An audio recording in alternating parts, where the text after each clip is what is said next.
Hello students, today again I have brought one more topic and that is preposition.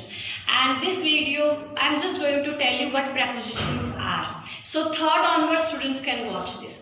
Preposition वो शब्द होता है जो हमें किसी नाउन या प्रोनाउन का रिलेशन और वर्ड्स के साथ बताता है उस सेंटेंस में।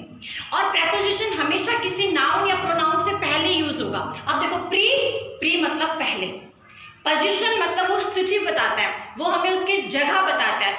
सो preposition is a word which is used before noun and pronoun to show their relation with other words in a sentence. वो हमें वो जिस नाउन और प्रोनाउन के पहले तो आगे यूज होगा, नाउन और प्रोनाउन के आगे यूज होगा, और फिर वो प्रेपोजिशन हमें ये बताएगा कि वो जो नाउन है या वो प्रोनाउन है उसका अदर वर्ड के साथ क्या रिश्ता है। अदर वर्ड भी नाउन हो सकता है, अदर वर्ड भी प्रोनाउन हो सकता है, लेकिन वो हमें ये बताता है कि ये जो वर्ड है, ये जो नाउन है, वो अदर वर्ड के साथ वो किस स्थिति में है, वो किस पोजीशन में है। So that is called preposition. So here is the definition, the word used before noun और प्रोनाउन। ये इस वर्ड के बाद नाउन और प्रोनाउन का होना जरूरी है। प्रेपोजिशन के बाद नाउन और प्रोनाउन का होना जरूरी है। मैं आपको एंड पे बताऊंगी क्यों जरूरी है। And it shows it's relation with other words in the sentence. और फिर उस नाउन और प्रोनाउन जिसके आगे वो वर्ड यूज्ड है, वो उस नाउन और प्रोनाउन का उस सेंटेंस में जो और वर्ड्स हैं उनके साथ रिलेशन बताता है कि वो जो चीज है वो अंदर है या बाहर है, ठीक है, या बगल में है, या किसी चीज के नीचे है, या किसी चीज के ऊपर है, या किसी चीज के दाएं है, या किसी चीज के बाएं है, या अंदर है या बाहर है, या हमारे सर के ऊपर है, या हम किसी के आगे हैं, या हम किसी के पीछे हैं। तो ये क्या बताते हैं? ये पोजीशन बताता है। So now with the help of this sentences we try to understand this. कैसे? The lizard is on the table. अब हमारा ये जो वर्ड है ऑन, दिस इज प्रेपोजिशन। अब प्रेपोजिशन, ये जो वर्ड है द वॉल, ये नाउन है, इस नाउन के आगे यूज हो गया, ये हमारा द वॉल नाउन है और इसके आगे यूज हो गया, तो पहले यूज हो गया। अब वो हमें ये बताएगा कि ये जो वॉल है इसका रिश्ता लिजार्ड के साथ कैसा है। मतलब कि ये जो लिजार्ड है ये कहाँ पे बैठी हुई है? वॉल के ऊपर। तो ये हमें लिजार्ड का रिलेशन बता रहा है वॉल के साथ। So the lizard is on the wall. Lizard कहाँ है? वॉल के ऊपर। हमें पोजीशन का पता चला। So here on is your preposition. Now next sentence, the dog jumped on it. Again on, और it हमारा प्रोनाउन है, P प्रोनाउन। सो देखो, नाउन या प्रोनाउन से पहले यूज होता है, नाउन या प्रोनाउन से पहले यूज होता है, और ये सेंटेंस में हमारा नाउन और प्रोनाउन का रिश्ता बताता है अदर वर्ड के साथ, अदर वर्ड्स के साथ। वो अदर वर्ड्स नाउन भी हो सकते हैं, वो अदर वर्ड्स भी प्रोनाउन हो सकते हैं। Now the dog jumped on it. एक डॉग है जो किसी चीज के ऊपर उसने जंप किया, तो क्या रिलेशन बता रहा है? The dog jumped on it. So it here is your object, noun है यहाँ पे। ना अगर हम बात करें सेंटेंस की, तो द लिजार्ड आपका सब्जेक्ट है, इज आपका हेल्पिंग वर्ब है, ऑन आपका प्रेपोजिशन है, और द वॉल आपका ऑब्जेक्ट। यही मैंने कहा है कि प्रेपोजिशन के बाद ऑब्जेक्ट का होना जरूरी है। Now the ball rolled under the sofa.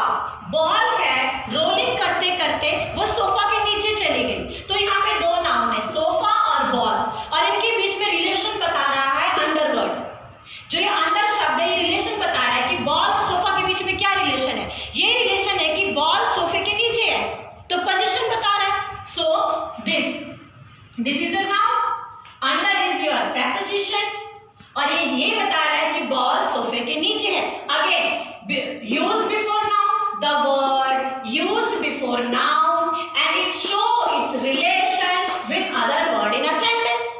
दूसरे वर्ड का रिलेशन बताएगा। Next, he will reach with in time. So here इस सेंटेंस में ही आपका प्रोनाउन है, टाइम आपका नाउन है, और विद इन आपका प्रेपोजिशन। नाउ अब हमारा नाउन से पहले यूज हुआ, टाइम से पहले यूज हुआ, प्रेपोजिशन है, और हमारा रिलेशन बता रहा है क्या? ही के साथ बता रहा है कि कोई ही है, ही प्रोनाउन है, कोई है जो कि टाइम में पहुंच जाएगा, टाइम के भीतर भीतर पहुंच जाएगा, किसी टाइम के भीतर भीतर पहुंच जाएगा। So with in is a preposition.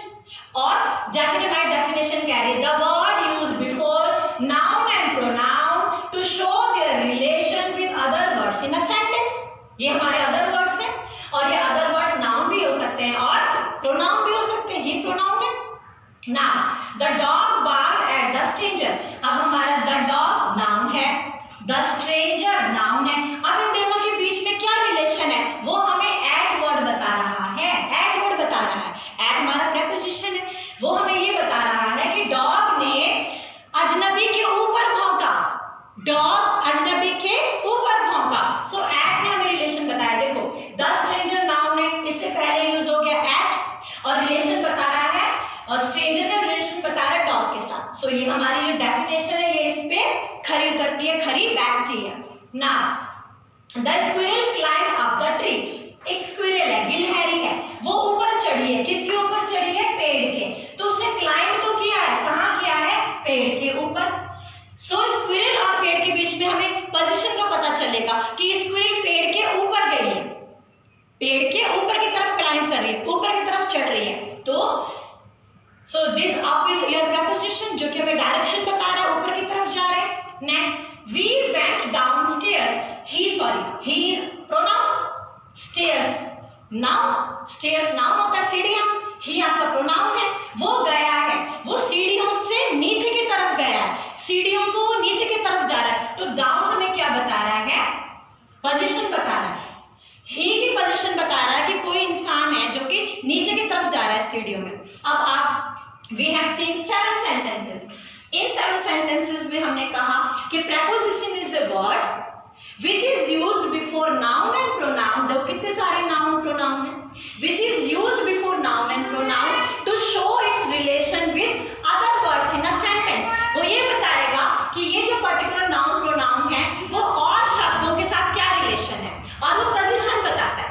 So that is called preposition। So आपको ये definition लिखनी है। थर्ड ऑनवर्ड स्टूडेंट्स ये डेफिनेशन लिखेंगे और इसको लर्न करेंगे एंड उसके बाद आप इस प्रकार के सेंटेंस को लिखिए और इनके नीचे आप अंडरलाइन कीजिए। ये हमारा सब्जेक्ट होता है, डूअर इन ए सेंटेंस। ये हमारा ऑब्जेक्ट होता है, जिसके ऊपर सब्जेक्ट का प्रभाव पड़ता है, वो हमारा ऑब्जेक्ट होता है। अब हमारे लिए मस्ट है, प्रीपोजिशन के लिए एक रूल मस्ट है कि उसके बाद ऑब्जेक्ट का होना जरूरी है। अगर प्रीपोजिशन के बाद ऑब्जेक्ट नहीं होगा तो वो एडवर्ब का काम करता है। ये नई बात पता चलिए बेटा और आप लोगों को ध्यान में रखनी है। आप देखो ये मैंने नीचे लिखा है ऑब्जेक्ट ऑफ प्रीपोजिशन। प्रीपोजिशन का ऑब्जेक्ट कौन सा है? अब आप देखो ये हमारा ऑब्जेक्ट, ये प्रीपोजिशन है, ये इसका ऑब्जेक्ट है द वर्ब, क्योंकि सेंटेंस में ये ऑब्जेक्ट की जगह है। सो ऑन आपका प्रीपोजिशन और द बॉल आपका ऑब्जेक्ट। राइट स्टूडेंट्स, यहाँ पे ऑन आपका प्रीपोजिशन और इट आपका ऑब्जेक्ट। यहाँ पर आपका अंडर प्रीपोजिशन और the sofa object. Within preposition time आपका object. At preposition the stranger object. And climb verb है, अप प्रीपोजिशन है और द ट्री आपका ऑब्जेक्ट। सो प्रीपोजिशन के लिए, क्योंकि उसका मतलब ही है प्री पोजिशन, तो प्री मतलब वो किसी नाउन और प्रोनाउन के पहले जरूर आएगा। सेंटेंस में ऑब्जेक्ट का होना नेसेसरी है। सो अब आपको ये फाइंड आउट करना आना चाहिए कि प्रीपोजिशन के बाद जो होगा वो ऑब्जेक्ट होता है और ये जो ऑब्जेक्ट है ये ऑब्जेक्ट किसका है? इस प्रीपोजिशन का है। सो ये ऑब्जेक्ट इस प्रीपोजिशन का है, इसीलिए हम इसको बोलते हैं ऑब्जेक्ट ऑफ प्रीपोजिशन।